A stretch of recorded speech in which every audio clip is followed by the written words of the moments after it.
then they're not going to let nothing come against them, because all things are possible through God. Amen? Our children paid the price. The term was called generational curses. Now is the time to deal with their past on your life and your past on your life. And start focusing on becoming the father you wished you had growing up.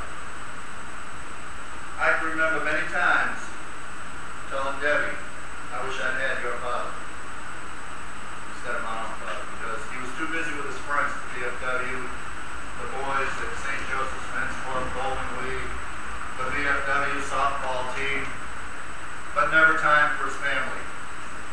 So I never had anybody in my life to teach me anything except over on the farm. I learned a little bit there, learned how to drive a tractor, herd cows, ride horses.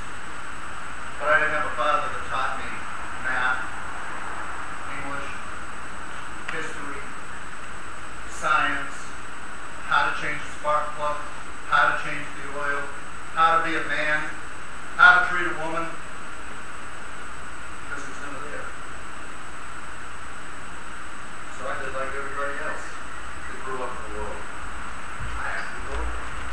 I'm the man. It's going to be done my way or the highway. And a lot of our young people have that head in their mind. And I can tell you now, being a police officer, I heard that more times than I care to count. I'm a man. I'm a man. Well, that's good. Now you're a man going to jail because you just beat your wife. I'm a man. Men, you may be married and have no children, yet you can still be a better husband. You may have children but no spouse, and you desire to be a better and understanding father and succeed in your role as dad. The good news here is you still can by starting today. It's as simple as God help you be a better dad. Whether you're married or not, whether you have children or not, you can still be a godly father, because Psalm 68:5 says this: a father of the fatherless.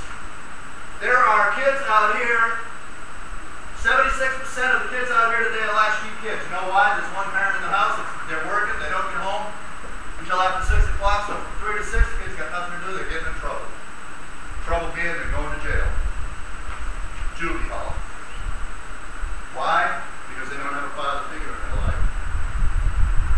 You don't have children. There are kids and boys clubs that would love to have a father. Take them fishing. Take them Burger King. Or just go down and sit in that Bangor River and talk. Hundreds of them. Thousands of them. Just want one thing. Love from a father figure. There are a lot of kids out here looking for a father figure, someone to be at a baseball game, take them on the first fishing trip or camp out. Proverbs 4:1-4 says, hear ye children the instruction of a father, and attend to no understanding. For I give you good doctrine. Forsake ye not my law, for I was my father's son, tender and only beloved in the sight of my mother. He taught me also, and said unto me, let the heart retain my words. Keep commandments, get wisdom, get understanding, and forget it not. Neither decline from the words of my mouth. Forsake her not, and she shall preserve thee. Love her, and she shall keep thee. Wisdom is the principal thing. Therefore get wisdom, and with all thy getting, get understanding. Exalt her, and she will promote thee. She shall bring you honor when thou do embrace her. She shall give to thine head an ornament of grace, a crown of glory shall she deliver to thee. Wisdom. I never had a father teach me wisdom. My wisdom came when I went to service. If you want to call that wisdom, that was just a supersized party, a college party. That's all I did, party. 3 generations of wisdom are thus linked together in verse 1-9.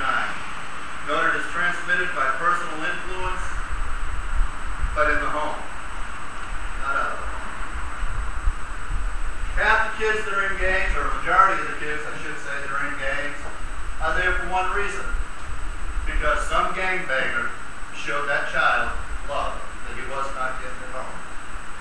And that's a given. That's a given. Kids flock to gangs because in the gangs they need to fill their ranks because everybody goes to jail. So they show the kid a little bit of love. Hey, you need some money. Get you some money.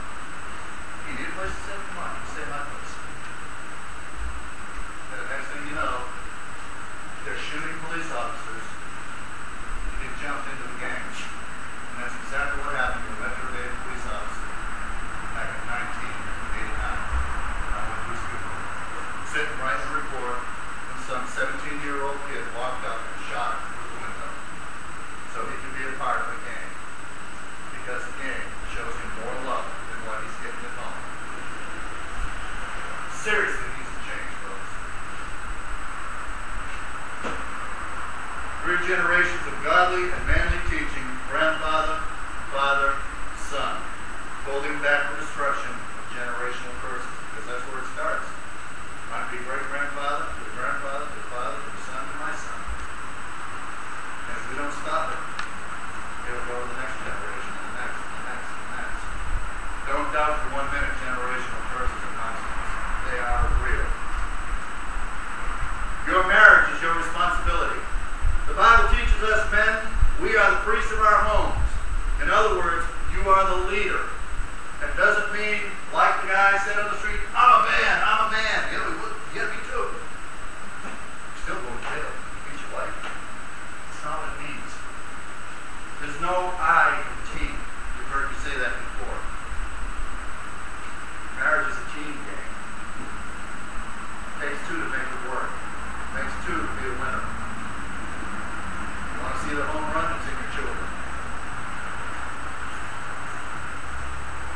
As such, when things go wrong in your home, you are to take the primary blame for its failure. You let it happen on your watch. Many times, I know you did. In the military, I did it in the police department. It happened on my watch. Don't want bad things happening on your watch. Well, being married is your watch, fellas. It takes teamwork. Just as God is head of the Trinity, Jesus the head of the church, you are the head of your home. All too often when things go south, men go north. They want to run away and give up on the marriage, turn their backs on the children. I know because I did. It's exactly what I did. And I can remember the day telling my wife, my ex-wife, I'm no good for y'all. You're better off without me around because I couldn't handle the burdens. I couldn't handle the responsibility. But the one thing I could handle is to run because that was the easiest way. Water sees its own level, I float. I'm not proud of it. I'm not telling you that because I'm proud of it. I'm trying to make the point. They disengage from the wife and the family. They sit around till the wife gets her act together while the last bell sounds and then they vacate. Gotta go now. Good luck. I can remember the day I left my kitchen with no lights, no water, no food. But I had money to drink on. That's sad and it's sick. And it's going on out here every day. I can remember as a police officer going to domestic calls and the guy saying to me, I ain't coming back. I only come around because she got her welfare check today and her food stamps. Really? Paying child support? No, man. What pay child support? I just got to get the check. I got 5 kids. I have to get 5 checks. That's the mindset of young people. Well, I work when I can go with my girlfriend and get her a check. I helped you make that kid. So give you the check, you keep the food stamps. That's the kind of thinking going on in America. That needs to change. That's not being a father. It's an irresponsible punk is what it is. In general, we say, well, I'll just go home to mom. That's the mindset of young men today. Avoid responsibility till they're in their 30s. Live at home, and when they do something, it's too late in life to start raising a family. Change in the home begins with the leadership of the home getting his act together for himself first and then his family. Because you're no good to anybody. That's about the only part I had right when I told my ex-wife, I'm no good to y'all. Probably the only part I had right. Change in the home begins with the leadership of the home getting his act together. The majority of Christian-raised kids are forsaking church. I talked to you about that last week. They go out to college and liberal professors are teaching them everything but God. They're teaching them evolution. God, it's a myth. The Bible, an old history book. It's not fact. Not all of it. Kill that to God. So the majority of Christian-raised kids forsake the church, God, and faith, and after they graduate from high school. Why? Because a forefather, Proverbs 22:6 says this, train up a child in the way he should go, and when he is old, he will not depart from it. Because like the gangs, there are professors in college that are willing to teach your kids God does not exist. And they're coming home departing from faith. Think about that a minute. Think about the words spoken. We need more Bible time in the home. When dads lead spiritually, kids are 20 times more likely to follow Christ long term than in mom's home. Where mom's the only spiritual leader.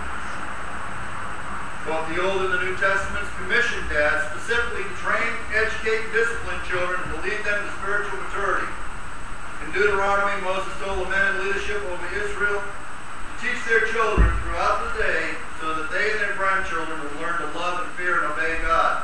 This is not an attempt to load men down with guilt, but rather a reality check about the direction our country is going and about the divide between us and God in our world today. We all understand that it's not always the man's fault that marriage falls apart or a child is rebellious. But if the father is disconnected and uninterested over the years, then he primarily is the one at fault, more than he realizes. Without a doubt, moms are the most irreplaceable, priceless, beyond measure person in a man and a child's life. And if you think not, read Proverbs 31. The virtuous woman. God didn't put it in there for nothing.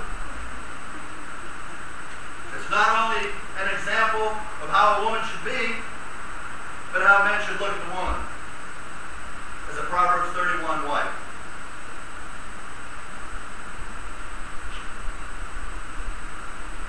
She wasn't meant to be man's replacement for raising kids, but rather a helper.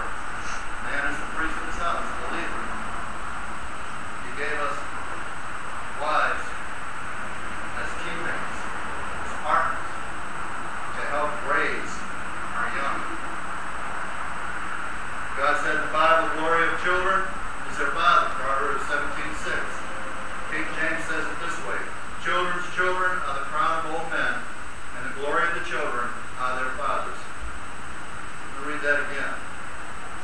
Children's children are the crown of old men, and the glory of the children are their fathers. That's putting you guys up high. That tells you your kids look up to what you do. Like the song said, I want to be just like you. So what you do, your kids are going to do. My father drank, I drank. My father was a cop, I was a cop. My father was a fire chief, I was a paramedic. He ran for politics and laws, I ran and won. They will copy what you do. So why don't we get away from all the worldly stuff and start being godly men? Bring our families to church on Sunday morning. Read the Bible at night in our homes in a group. Have a Bible study with our families. But first, you got to do one very, very important thing. You have to put down the remote. You have to put down the remote. The kids have to put down their remotes. Because that's where they are